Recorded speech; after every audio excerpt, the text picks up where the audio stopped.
Good morning, family. Happy Saturday, Shabbat Shalom, right? I want to encourage you guys to keep a pure heart. I want to encourage you to keep your heart in the right posture. And um, sometimes people try to refute Matthew 5 and 18, and they'll say, oh, the hearts of men are desperately wicked. They'll quote other scriptures. Yes, that applies to some people. Some people's heart are desperately wicked, but not everybody's heart is desperately wicked. And I want to encourage you to keep a pure heart. Keep searching yourself. We must keep searching ourselves and our motives. And regardless of what is done to us, let's still try our best to do unto others as we would have them do unto us. I shared a quote by Mother Teresa some months ago when she said, so what people are evil, keep being good. Or I can't remember the words, but it's down in my community section. Don't let the evil of other people basically pull you to their level. Keep being a good person. If you're giving, and so what, people don't give back to you, keep giving, something of that sort. And I want to encourage you to keep a pure heart, because having a pure heart, it opens the door. People say, oh, good people get looked over, good people get stepped over, strong people don't get taken care of, which is true in some essence.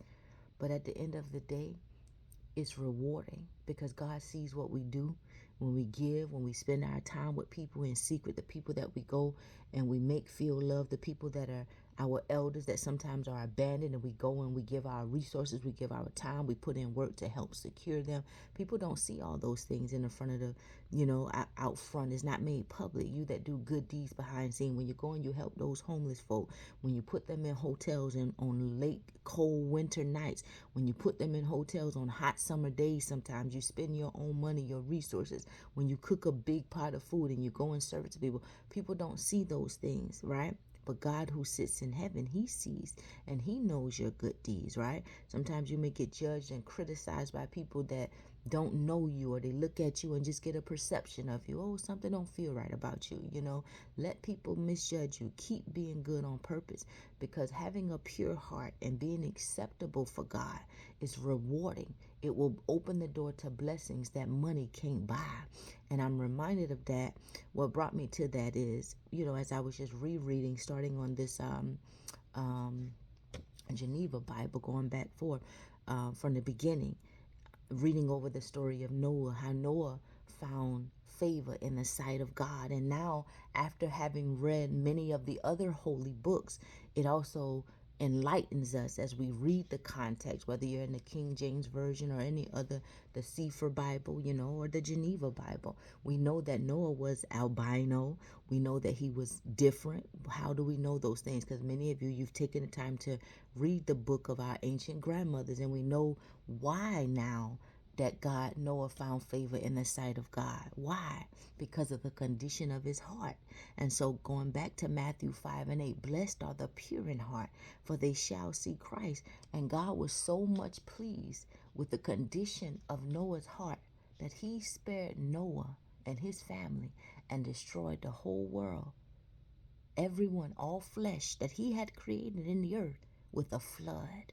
So that tells you how important it is to have a pure heart, to search ourselves daily, to not do evil for evil, not repay. So what? Somebody's stealing from you, and you can tell a pure heart from a wicked heart. Somebody can steal from you and they can know what they're doing. And then when you find out, they can show you that they really don't give a damn, right? Because they'll do it just to see if they're going to provoke you to anger and show you that, oh, well, I'm doing it, I don't care.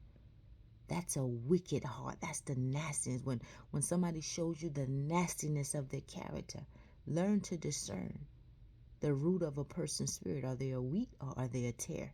Because we know that there were tares sown amongst the wheat. And when you see that they may be portraying an image of your father, opening their mouth, professing to be of your father, but the condition of their cold, wicked heart shows that they don't really possess the love of the Father.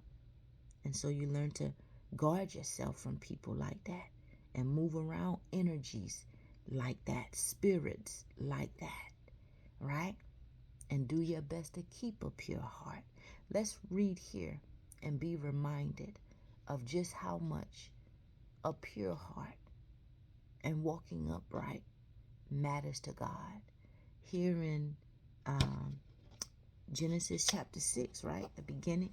Let's reread chapter 6, verse 1. So when men began to be multiplied upon the earth, there were daughters born unto them. The sons of God saw the daughters of men, that they were fair, meaning beautiful, and they took them wives of all that they liked. Therefore the Lord said, my spirit shall not always strive with man, because he is but flesh, and his days shall be 120 years. There were giants in the earth in those days. Yeah, and after that, the sons of God came unto the daughters of men, and they had borne them children. These were mighty men, which in old time were men of renown. When the Lord saw that the wickedness of man was great in the earth, they did everything to please their flesh, and all the imaginations of the thoughts of his heart were only evil continually. Then it repented the Lord that he had made man in the earth. It made him sad, because it's like, oh, they're doing all of this evil, cruel, wicked things. The hearts of men are desperately wicked. These men's hearts were desperately wicked. But let's continue to read.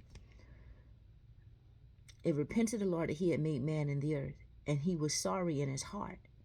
Therefore the Lord said, I will destroy from the earth the man whom I have created, from man to beast, to the creeping thing, and to the fowl of the heaven, for I repent that I have made them. But Noah with his little albino self, right? Noah was albino. You that are albino, you are very special people to God. Noah had a very pure heart, and even his enemies, there were people that wanted to attack Noah. He looked very different. He was the first albino child born to his parents, which were of a darker skin, and so they had to protect him. And Noah, there was a gang, I think we shared this story, I can't remember the title of the video. There was a time when he was young, these they call them the brigand or something like that. They wanted to come up and attack Noah. They came from behind us. He was just sitting on a lake, and Noah could perceive them behind him. And so he turned around, and I think he reached out his hand or something. They snatched his scarf off it. He used to keep like a scarf or something on his head, so they snatched it off. And when they saw his, white face, it shocked them, because they didn't expect him to be such a light color like that. And they were all darker, and many of them ran off, and one stayed behind, and Noah stretched out his hand to him, told him to come. And he was nervous. He was peculiar. He stood back and watched Noah. He was peculiar, and he just didn't understand Noah, but Noah just smiled at him, and he invited him to come over. And he ended up coming over and getting to know Noah. Noah asked him some questions. I can't remember, but I think I read it on here. It's in the book of remembrance. You will find it there. And he never grew up with love. He had trauma, the boy. And he stood and got to know Noah. Noah asked him about his family and stuff. He really didn't have much of a support of a family other than the gang members that he had came in contact with. He never knew loved. So Noah showed him love and took him home with him and introduced him to his family. And he got to know Noah's family, and then Noah's sister ended up taking him, and he lived amongst Noah. And I could be getting some stuff off here, but read the book of remembrance. But long story short, that boy ended up living amongst Noah's family and finding him a wife and got married. And so when he went back to, his gang members came back to check on him after some time, and they were angry with him and wanted to come against him, but he stood up to them, and he had children now, and he'd introduced them to his children. So his heart began to turn from a heart of stone to a heart of flesh just by becoming friends with Noah, right? And so divine friendships and connections, sometimes they may not start off how we would expect them to, just everything run smoothly. Sometimes they rub you the wrong way. But when he connected with Noah, who had that pure heart of love, Noah's loving kindness drew him, and he was able to learn a whole new way of life, a way of life that he'd always desired but never had. true connections and friendships, they lift you up, they elevate you, right? So anyway, I didn't mean to get off into all of that, but Noah had a very pure heart. So anyway, here we see here. So now God has repented because of he see the wickedness of the heart of the flesh that he created, and he wants to destroy the whole earth. He wants to destroy them from the earth because of their cruel wickedness, their hate, their behavior, right? But Noah, verse 8, but Noah found grace in the eyes of the Lord. And see, it doesn't give us why he found grace, right? So many of you who've read the Bible for many years, right? I've studied just the King James Version Bible over 24, 23, 24 something plus years. I've been reading from Genesis to Revelations. And prior to getting all these books, there were so many questions and revelations I would have, but I'm like, where's the context? Until I started getting into all of the rest of the holy books, which were a blessing. And so it makes things make things make a lot more sense now. So when you read here, many of you've read for many years, and you just see, why did Noah find grace in the sight of God, right? It doesn't really elaborate as much as you would find about Noah's character in the book of remembrance. And so anyway, let me stop stopping. Verse 9, Noah found grace in the eyes of the Lord. Verse 9, these are the generations of Noah. Noah was a just and upright man in his time. And Noah walked with God. And Noah begat 3 sons, Shem, Ham, and Japheth. The earth also was corrupt before God, for the earth was filled with cruelty. Then God looked upon the earth, and behold, it was corrupt, for all flesh had corrupted his way upon the earth. And God said unto Noah, an end of all flesh is come before me, for the earth is filled with cruelty through them. And behold, I will destroy them with the earth. Make thee an ark of pine trees. Thou shalt make cabins in the ark, and shalt pitch it within and without with pitch, and thus shalt thou make it. The length of the ark shall be 300 cubits, the breadth of it 50 cubits, and the height of it 30 cubits. A window shalt thou make in the ark, and in a cubit shalt thou finish it above. And the door of the ark shalt thou set in the side thereof. Thou shalt make it with the low second and third room. So he's telling Noah what to build. He's giving Noah instructions. Why? Because Noah found grace in his sight. He has grace on Noah because of the condition of Noah's heart. Noah was an upright, a just man, a fair man. And so God is now telling him to build this ark because he's going to cause a flood, and he wants to protect Noah. So through Noah's obedience, he's going to start working on the ark. Through those who are filled with cruelty and a wicked heart, they don't understand why Noah is moving the way he's moving. They're going to be laughing and picking at Noah. You see what I'm saying? They're going to be thinking he's foolish all this time, because it ain't no small thing he building. He building a big ark, and it's going to take him some time, a long time, but he's going to stay diligent, right? And you can find more about how they tried to get into that ark in the book of Jasher. So listen, after he done built it and get ready to set sail, then they want to come and bust the door down and get mad. First they tried to be nice. Noah told them, no, the only reason you want to come in now because you don't want to face the wrath that's coming. And they got mad at his word, but then God protected Noah. Then he sent beasts of the earth that didn't go inside the ark to destroy them. And so anyway, verse 17, and behold, I will bring a flood of waters upon the earth to destroy all flesh, wherein is the breath of life under heaven. All that is in the earth shall perish, but with thee will I establish my covenant. And thou shalt go into the ark, thou and thy sons, and thy wife, and thy son's wife with thee. And the covenant, the rainbow, is a reminder of God's covenant to no longer destroy the earth with water.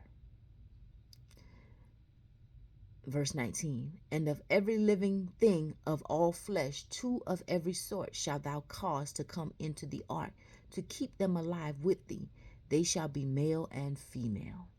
Of the fowls after their kind, and of the cattle after their kind, of every creeping thing of the earth after his kind, 2 of every sort shall come unto thee, that thou mayest keep them alive. And take thou with thee of all meat that is eaten, and thou shalt together eat it eat, thou shalt together it, thou shalt gather it to thee, that it may be meat for thee for them. Noah therefore did according unto all that God commanded him. Even so he did. Right? That's chapter 6. Let's read chapter 7.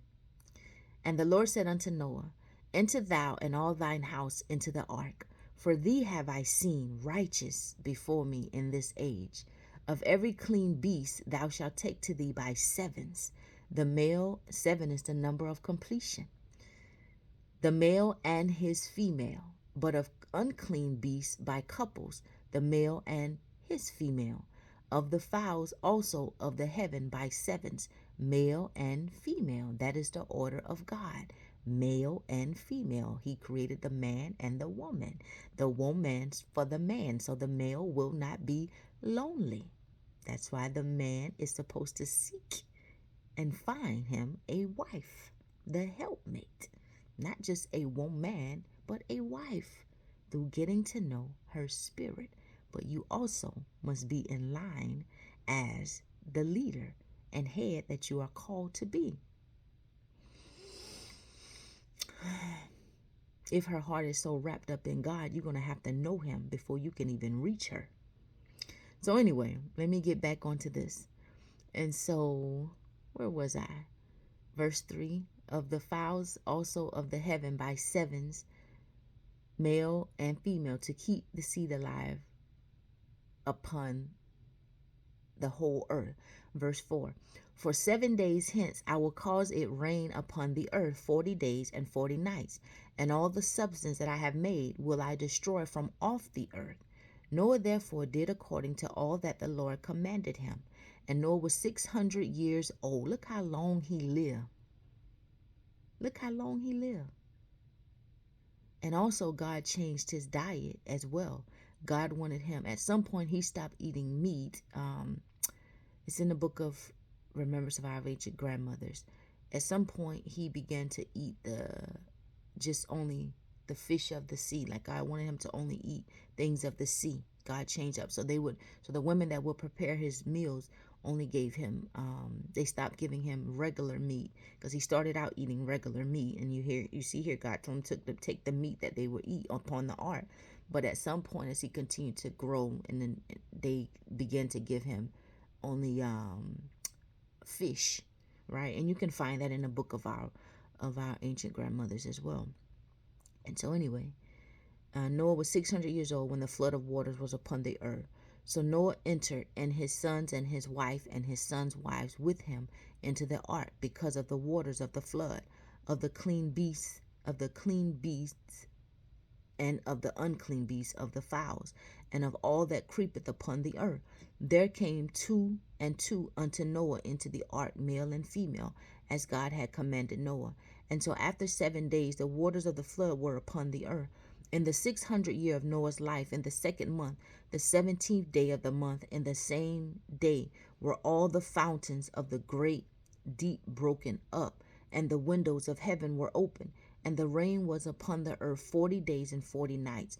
In the selfsame day entered Noah with Shem and Ham and Japheth, the sons of Noah, and Noah's wife, and the 3 wives of his sons with them, into the ark, and they and every beast after his kind, and all the cattle after their kind, and everything that creepeth and moveth upon the earth after his kind. What just came to me as I'm reading this, Noah's upbringing from the book of Remembrance was prior to this, because he was a young boy at that point it gives the account of when he was first born, and then they had to raise him up because they had to protect him as a baby because he was different, right? So that was prior to this. And where was I? And so every beast after his kind, and every fowl after his kind, and every bird of every feather. For they came to Noah into the ark, 2 and 2 of all flesh, wherein is the breath of life. And they entering in came male and female of all flesh, as God had commanded him, and the Lord shut him in. Then the flood was 40 days upon the earth, And the waters were increased and bare up the ark, which was lifted up above the earth. The waters also waxed strong and were increased exceedingly upon the earth, and the ark went upon the waters. The waters prevailed so exceedingly upon the earth that all the high mountains that are under the whole heaven were covered. 15 cubits upward did the waters prevail when the mountains were covered. Then all flesh perished that moved upon the earth, both fowl and cattle and beasts, and everything that creepeth and moveth upon the earth, and every man, everything in whose nostrils the spirit of life did breathe, whatsoever they were in the dry land, they died.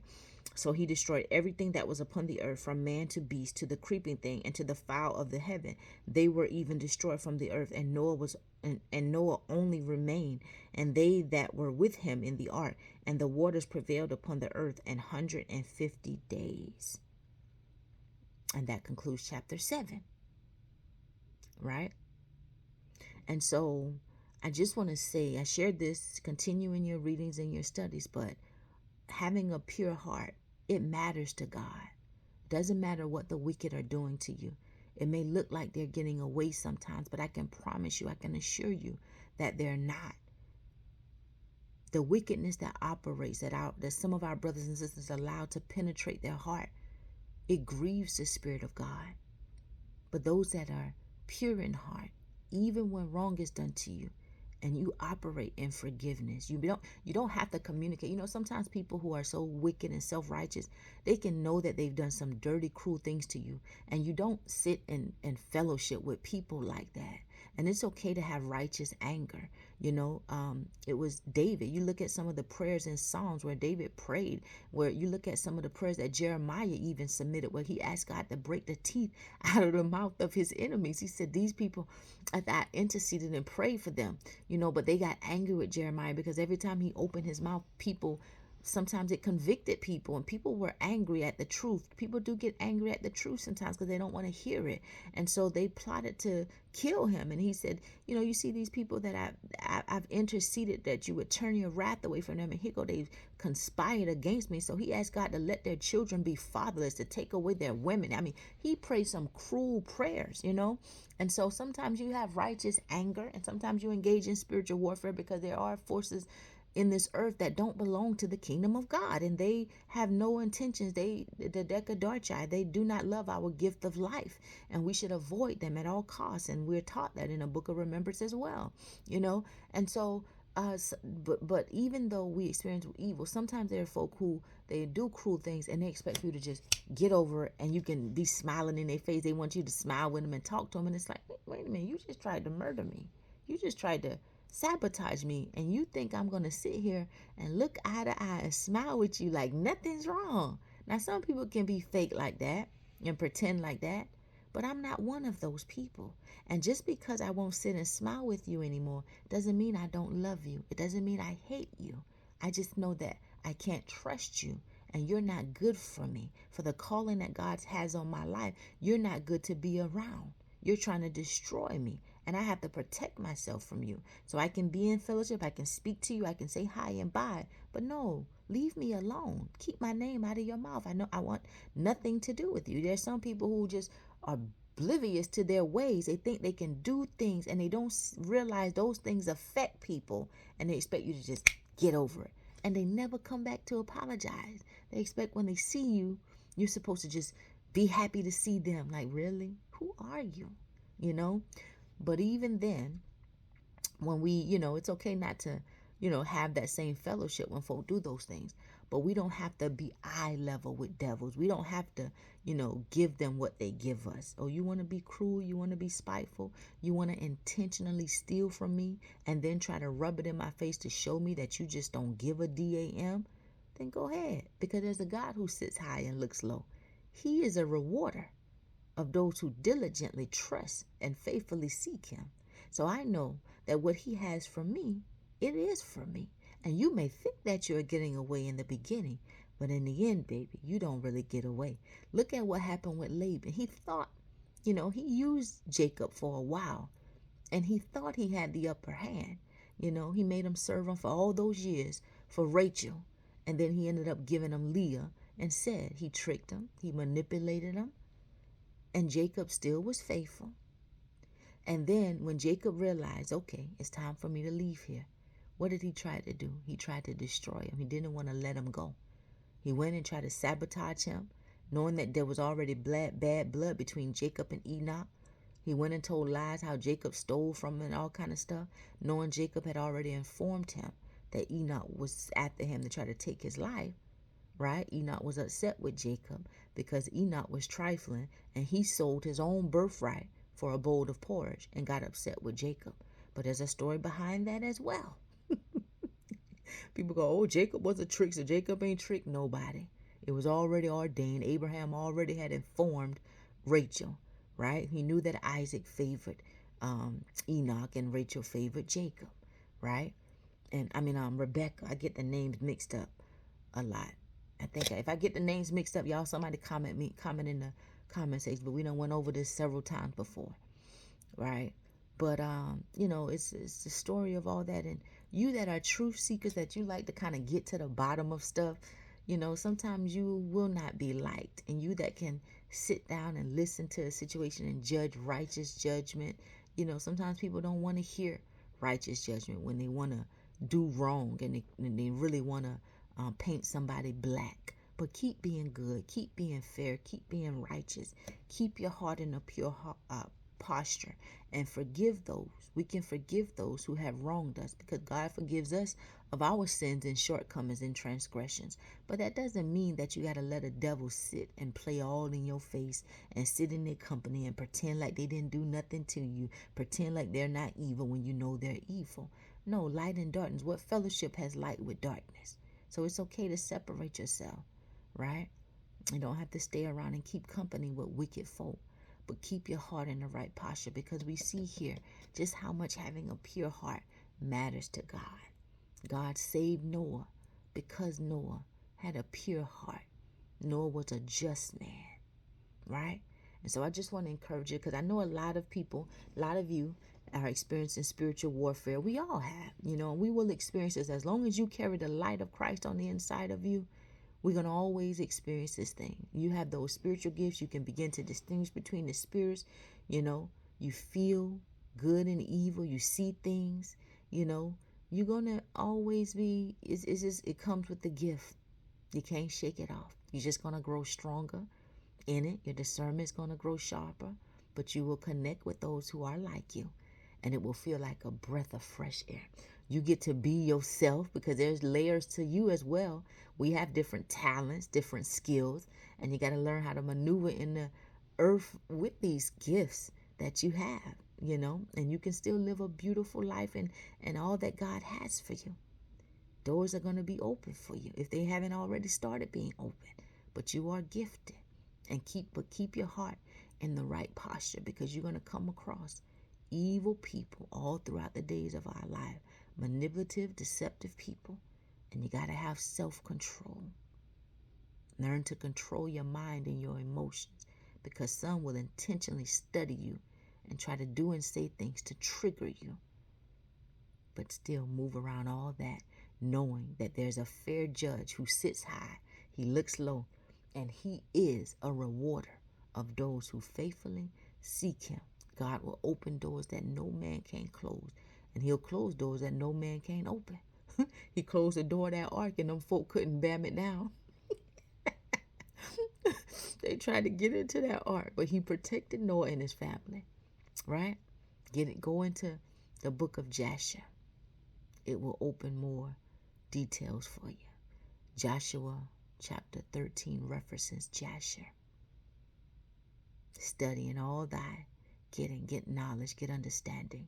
And the more we study, it brings clarity to our earthly experience. And I want to encourage you, children of God, you that are doing the right thing.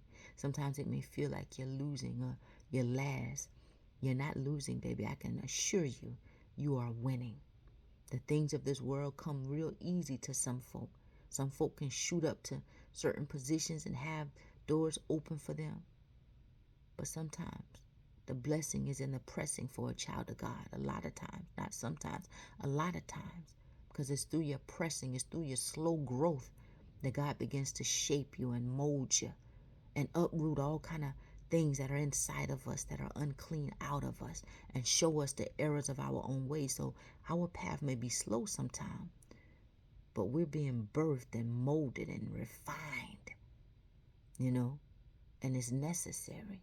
Because a lot of times our path, the pain, not trying to sidestep it and find quick ways to, avoid taking the path that God has ordained for us, it births and pushes us right into our purpose. You ain't last. You're actually first. You're the head and not the tail. You're going to be above and never beneath, even if it may feel like you're left behind. I can assure you that you are not. When you've got God with you, you've got the majority already on your side. So just keep on walking, stay strong, and be encouraged to keep your heart in the right posture. Look at it, when you feel, like, oh, I'm doing the right thing, and the wicked seem like they're winning. Go back and read Genesis 6 and 7. Let it remind you of just how much the wicked hearts grieved God. It made the Father repent that he had created human souls. But for the one whose heart he saw in an upright posture, he saved them. He gave them instructions. He made them build an ark that couldn't be built in 24 hours, in a year, or 3 years, in a month. No, he had to work on that ark for a very long time. And those who had a cruel heart, they never had a desire to change. They kept living according to the desires of their flesh, pleasing their flesh, laughing at Noah while he been building that ark. Oh, look at that fool. That fool still coming out here working on that thing. Just imagine what some of them people saying, because y'all know some of them y'all people now. Some of them our people, right? Oh, he's still working on that ark. Look at that old fool. How long he gonna be working on that thing? Who that is? Until them flood, till them waters began to rise. And Noah had a gift. He was blessed.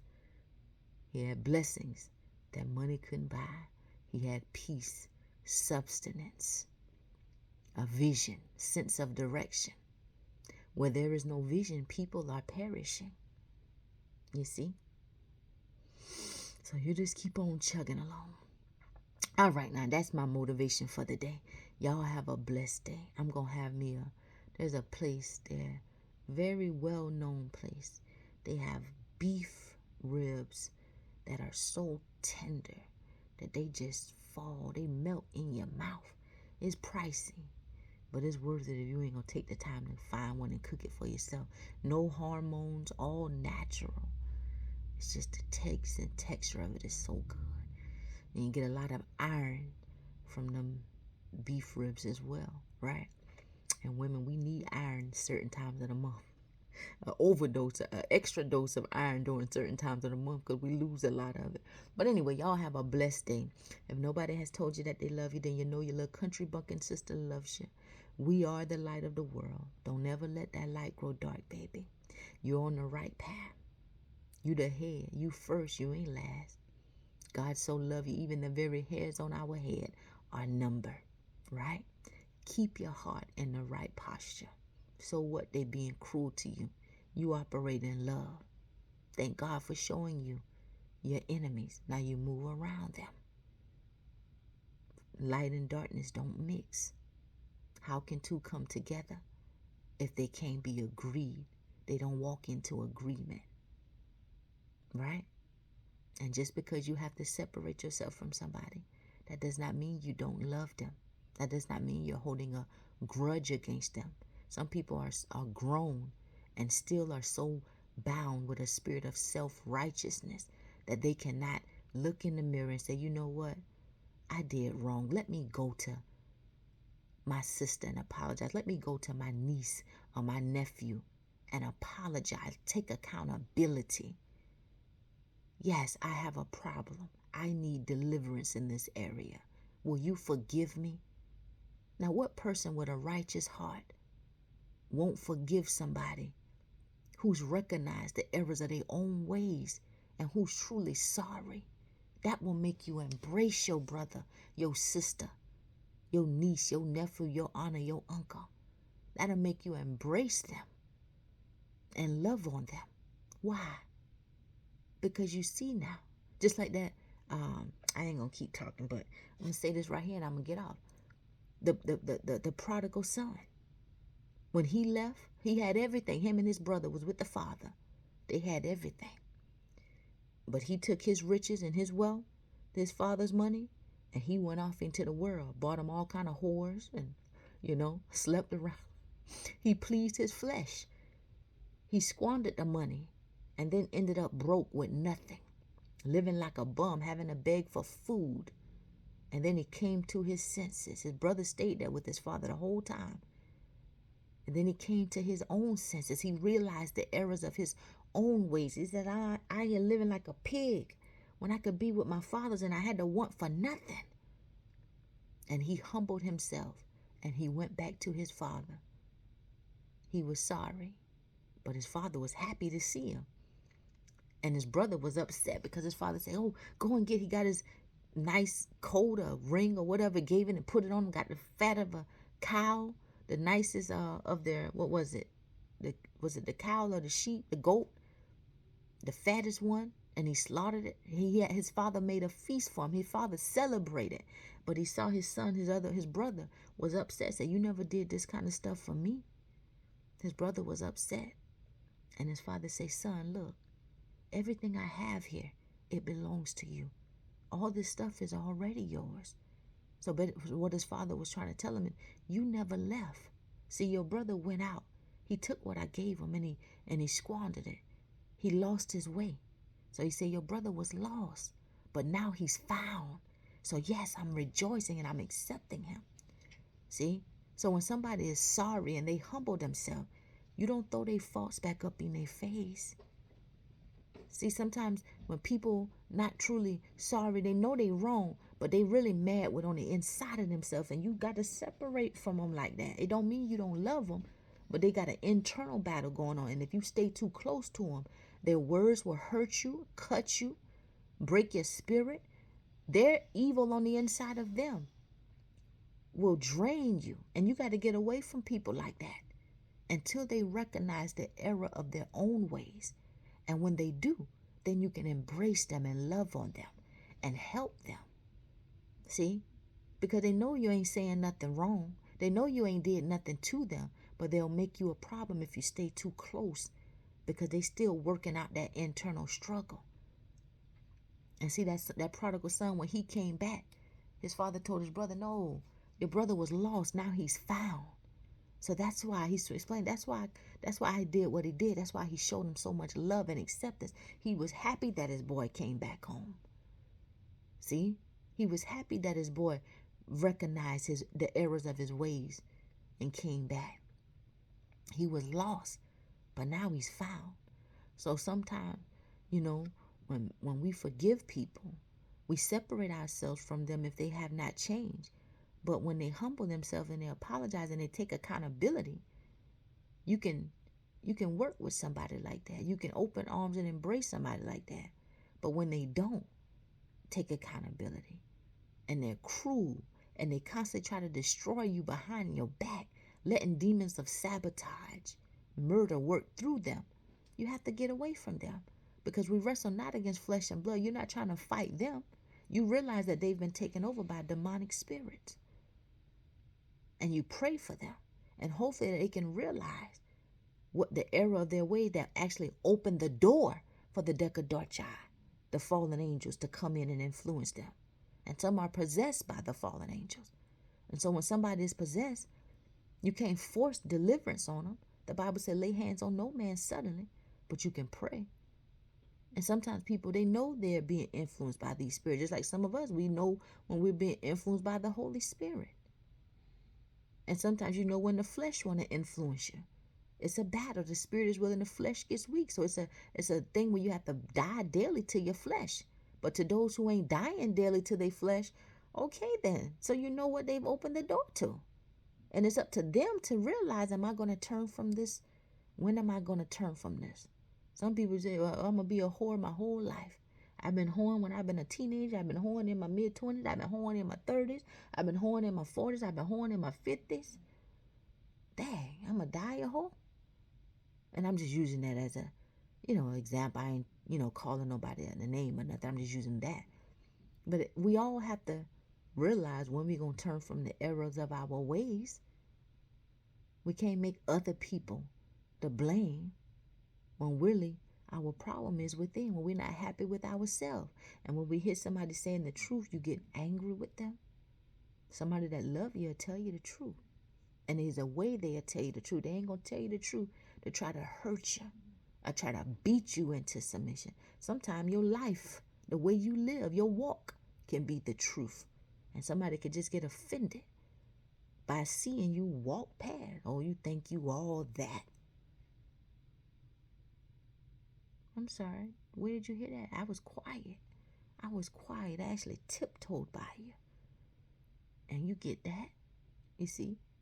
People know what they're dealing with on the inside. And either they want to step into the light or stay in darkness. Or sometimes point out the flaws in everybody else. Except look in that mirror. Sit there and call everybody else. Oh, look at Bobby. Oh, look how Bobby, did you see what he said? Bobby said this. Bobby's over here doing this. Look at him. He's doing that. Now, this is not of God because the Bible says that. Oh, look at Susie. Susie's over here eating all that food and this is not of God because the Bible says, oh, look at Sam. Sam is over there and he's doing this. Calling everybody name to hide their own internal struggle. But anyway, let me go on ahead and get off here now because I done jump around. There's so many different things. But keep your heart in the right posture. That's all I was trying to say this morning. Be encouraged to keep your heart in the right posture. And let's continue to study to show ourselves approved. If nobody has told you that they love you today, then you already know your little country bumpkin sister loves you. Enjoy your day, right? I hope you are blessed and prosperous. I hope you get good relaxation in. Shabbat shalom to my brothers and sisters who are just resting and feasting on this Sabbath, and pre-Shabbat shalom to my brothers and sisters, those of you who are going to celebrate your Sabbath tomorrow. All right, y'all have a blessed day.